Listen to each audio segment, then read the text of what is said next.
ጤና ይስጥልኝ ክቡራንና ክቡራት የዩቲዩብ ቻናል ቤተሰቦች በሀገር ውስጥና በመላው ዓለም የምትገኙ የእስልምና እምነት ተከታዮች ኢትዮጵያውያን በሙሉ እንኳን ለ1447ኛው የኢድ አልፈጥር በዓል አደረሳችሁ። መልካም በዓል ጁማ ሙባረክ። ከቻናሌ ሰዓቱን አጫጭር መረጃ ይዤ ቀርቤያለሁ። እስከ ፍጻሜው አብራችሁን ቆዩ። አገር አቀፍ፣ አህጉር አቀፍና ዓለም አቀፍ አንኳር ዜናዎች ውስጥም ክቡራን አድማጮች መረጃ አሰናድተናል። በዚህ ሰዓት የመረጃ ጊዜ ከምታደምጧቸው መረጃዎች መካከል የተወደዳችሁ የቻናሌ ቤተሰቦች እነሆ ዘገባዎችን ከዚህ እንደሚከተለው ወደ እናንተ የምናደርስ ይሆናል። አድማጭ ተመልካቾቻችን ይመጣናሉ ያልናቸው መረጃዎች ዋና ዋና ነጥቦችን በቅድሚያ ዜናዎቻችን ሰምታችሁ ላይክ፣ ሰብስክራይብ፣ ሼር ያድርጉ። እስከዛሬ ላይክ፣ ሰብስክራይብ ላደረጋችሁ እንዲሁም ለምታደርጉኝ አድማጭ ተመልካቾች ልባዊ ምስጋና ይድረሳችሁ። የእናንተ አቅም ብርታት ይሆንኛልና አመሰግናለሁ። ዛሬ ኔታንያሁ አገራቸው አሜሪካን ወደ ጦርነቱ እንደጎተተች ወይንም ትራምፕን እንዳሳሳተች መገለጹን አስተባብለዋል። የአሜሪካ መሪ ምን ማድረግ እንዳለበትም ማንም ሰው ሊነግረው እንደማይችልም ገልጸዋል። አሜሪካና እስራኤል በኢራን ላይ በጀመሩት ጦርነት ተከትሎ በኤነርጂ መሰረተ ልማት ላይ የተሰነዘሩትን ጥቃቶች የጨመረ ሲሆን ቴሄራን በሆርሙዝ ወሽመጥ በኩል የመርከብ ጉዞ ላይ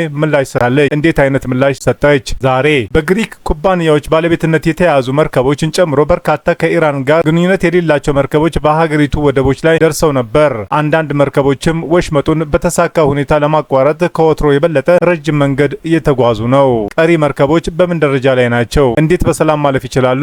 አብረን የምናየው የምንለው ይኖራል። አብረን እንከታተለው። በዝርዝር የምታደምጧቸው መረጃዎች በቻናላችን ይዘናል። ሁሉንም በዝርዝር እናስደምጣለን።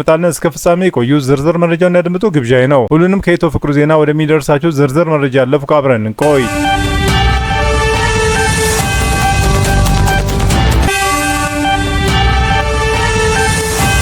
እስራኤል ብቻዬን በኢራን የነዳጅ መሰረተ ልማት ላይ ጉዳት አድርሻለሁ። የመካከለኛው ምስራቅ የነዳጅ መሰረተ ልማት ጥቃቶችን የፈጠሩት ውጥረት በተጠናከረበት በዚህ ወቅት የእስራኤል ጠቅላይ ሚኒስትር ቤንያሚን ኔታንያሁ ሀገራቸው የኢራንን የነዳጅ መሰረተ ልማት ላይ ጥቃት የፈጸመችው ብቻዋን ነው ሲሉም ተናግረዋል። እስራኤል የኢራንን ሳውዝ ፓርስ ስትደበድብ፣ ቴሄራን በበኩሏ በኳታር የሚገኘውን የኃይል ማዕከላትን እና በባህረ ሰላጤው ሀገራት የሚገኙ የነዳጅ ኢላማዎችን በማጥቃት አጸፋውን መልሳለች። ጥቃቶቹ የነዳጅ ዋጋ እንዲጨምር ምክንያት የሆኑ ሲሆን የአሜሪካን ፕሬዝዳንት ዶናልድ ትራምፕም ስለ ጥቃቱ አስቀድሞ እንደማያውቁ ገልጸዋል። ጉዳዩ እስራኤልና አሜሪካን በጦርነቱ ግባቸው ላይ እየተናበቡ ይሁንን የሚለውን ጥያቄ አስነስቷል። የእስራኤል መሪ በሰጡት ጋዜጣዊ መግለጫ ትራምፕ በኢነርጂ ኢላማዎች ላይ ተመሳሳይ ጥቃቶች እንዳይፈጸሙ መጠየቃቸውን ገልጸዋል። በሳውዝ ፓርስ ላይ የተፈጸመውን ጥቃት ከአሜሪካ ጋር አስቀድሞ በተናበበ መልኩ ቢከናወንም በትራምፕ ምላሽ አለመገረማቸውን ሶስት ስማቸውን ያልተገለጸ የእስራኤል ባለስልጣናትን ጠቅሶ ሮይተርስ የዜና ወኪል ዘግቦ ነበር።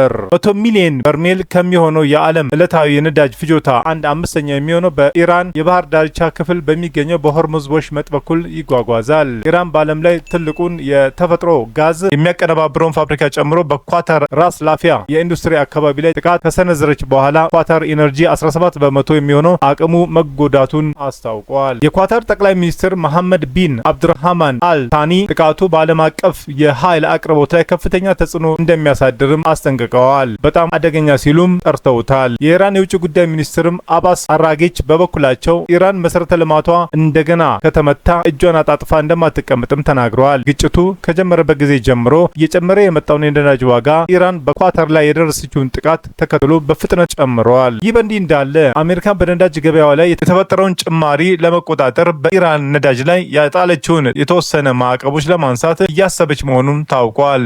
ኔታንያሁ በጋዜጣዊ መግለጫቸው ላይም እስራኤል በኢራን ጦር ላይ ከፍተኛ ጉዳት እያደረሰች እንደሆነም እና በካስፒያን ባህር የኢራንን የባህር ኃይል እንዳጠቃችም ተናግረዋል። እስራኤል የኢራንን አስተዳደር ለማዳከም እየሰራች እንደሆነ ቢናገሩም አገዛዙን ለማስወገድ ከፈለጉ እርምጃ የመውሰድ ኃላፊነቱ የኢራናውያን እንደሆነም ገልጸዋል። ሁኔታዎችን ማመቻቸት እንችላለን፣ ነገር ግን እነዚህን አጋጣሚዎች መጠቀም አለባችሁ ብለዋል። አገዛዙ ከተረፈ በጣም ደካማ ይሆናል።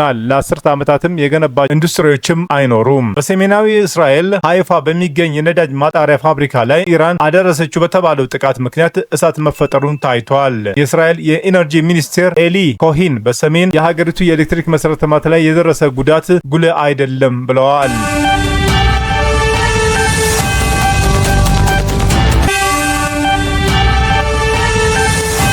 በሰርጡ ለማለፍ በጎ ፈቃድ የተሰጣቸው መርከቦች እነማን ናቸው? ኢራን በአካባቢ የሚንቀሳቀሱ የጭነት መርከቦች ላይ በየጊዜው ጥቃት ብትሰነዝርም ከመጋቢት ወር መጀመሪያ ጀምሮ 100 የማይሞሉ መርከቦች በሆርሙዝ ወሽመጥ አልፈዋል። አንዳንድ የነዳጅና የዕለት ተዕለት ፍጆታ ዕቃዎች አሁንም በወሽመጡ እየተጓዙ ቢሆንም የኢራን ጦርነት ከተጀመረበት ከየካቲት 21 ጀምሮ ዕለታዊ የመርከብ ፍሰት 95 በመቶ ቀንሷል። ከጦርነቱ በፊት በየዕለቱ ወደ 138 የሚጠጉ መርከቦች ወሽመጡን አቋርጠው እንደሚያልፉ ዓለም አቀፍ የንግድ መርከቦች መረጃ ማዕከል አስታውቋል። ይህ ከዓለም አቀፍ የነዳጅ አቅርቦት 1/5ኛውን የሚይዝ ነው። የመርከብ ተንታኙ ኪፕለር ያቀረበው መረጃ እንደሚያሳየው በዚህ ወር 99 መርከቦች በወሽመጡ በኩል ያለፉ ሲሆን ይህም ዕለታዊ አማካይ ከ5 እስከ 6 መርከቦች ብቻ አድርጎታል። ቢቢሲ ቬሪፋይ ጉዞን የሚያደርጉትን መርከቦችና የሚጋፈጧቸውን አደጋዎች ተከታትሏል። በቅርቡ በወሽመጡ ካለፉት መርከቦች 1/3ኛው ከኢራን ጋር ግንኙነት ያላቸው ናቸው። 14ቱ መርከቦች በቴሄራን ባንዲራ ስር የተጓዙ ሲሆን ቀሪዎቹ ከቴሄራን የነዳጅ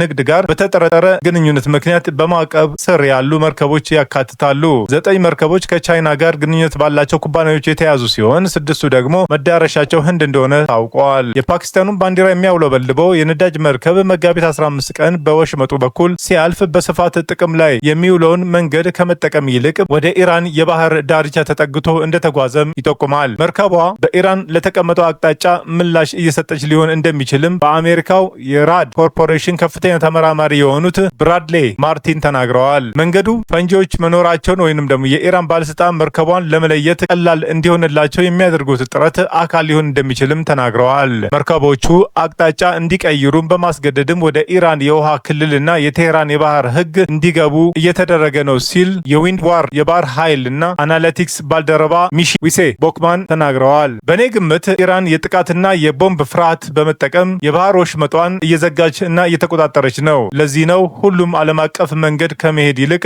በግዛቷ ዳርቻዎች ማቋረጥ ያለባቸው ሲል ለቢቢሲ ቬሪፋይ ተናግረዋል። በአሜሪካ የሚገኘው የባህር ኃይል ትንተና ማዕከል ባልደረባ የሆነው ማይክ ኮኔል መርከቦቹ የተለየ መንገድ እየመረጡ በመሆኑ ይስማማል። ምናልባትም ከኢራን ባለስልጣናት ጋር በተወሰነ መስመር ከተጓዙ ደህንነታቸው እንደሚጠበቅ ስምምነት ሊኖራቸው ይችላል።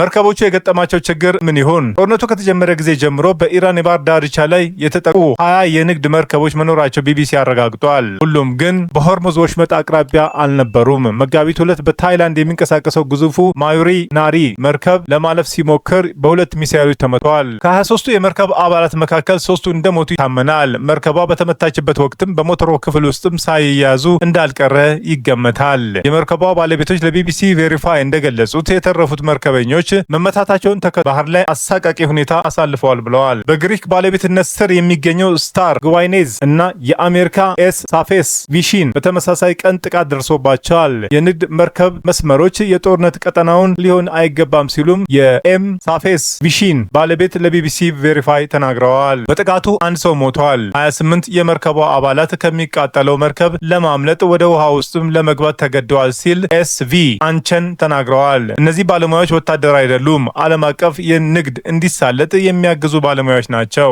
ድሮኖች፣ ሚሳይሎችና ፈጣን የጥቃት ጀልባዎችን እና የተቀበሩ ፈንጂዎች ከባድ ፈተና ፈጥረዋል ሲል የኪንግስ ኮሌጅ ፍሪማን የአየርና የጠፈር ተቋም ባልደረባ አሩን ዳውሰን ተናግረዋል። ኢራን የአካባቢውን አቀማመጥም ልጠቀምበት ትችላለች። ወሽመጡ ጠባብና ጥልቀት የሌለው የባህር ዳርቻ ብቻም ሳይሆን አካባቢው ተራራማ ነው። ይህ ደግሞ ኢራን ከፍተኛ ጥቃቶችን እንድትፈጽምም ያስችላታል። መርከቦቹ ምላሽ ለመስጠትም ጊዜ አይኖራቸውም።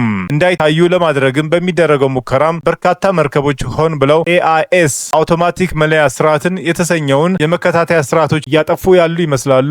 እነዚህ መርከቦች አብዛኞቹ አይኖቻቸውን አጥፍተው ሲያቋርጡ ነበር ይላል። ከኪፕለር የመጣው ዲሚትሪስ አምቲዛድስ ወደ አማን ባህረ ሰላጤ ሲገባ መከታተያዎቹን በማጥፋት ጀልባዎቹ ከካርታዎቹ እየጠፉ እና ከዚያም ከሰዓታት ወይም ከቀናት በኋላ በሌላ ቦታ እንደገና ብቅ ይላሉ። ምንም እንኳን መርከቦቹ ያሉበት ቦታ እንዲደበቁ ቢረዳቸውም እንደ ኪፕለር ያሉ በባህር ሰላጤ ውስጥ እንቅስቃሴዎችን ለመከታተል ድርጅቶቹ ተግዳሮቶችን ይፈጥራል። ሁሉም ነገር በተንታኞች ማረጋገጫ እና በሳተላይት ምስሎች ይረጋገጣል ሲል ቲዛድስ ለቢቢሲ ሪፈራል ቬሪፋይ ተናግሯል። የመረጃ ምንጭ አስነብቧል።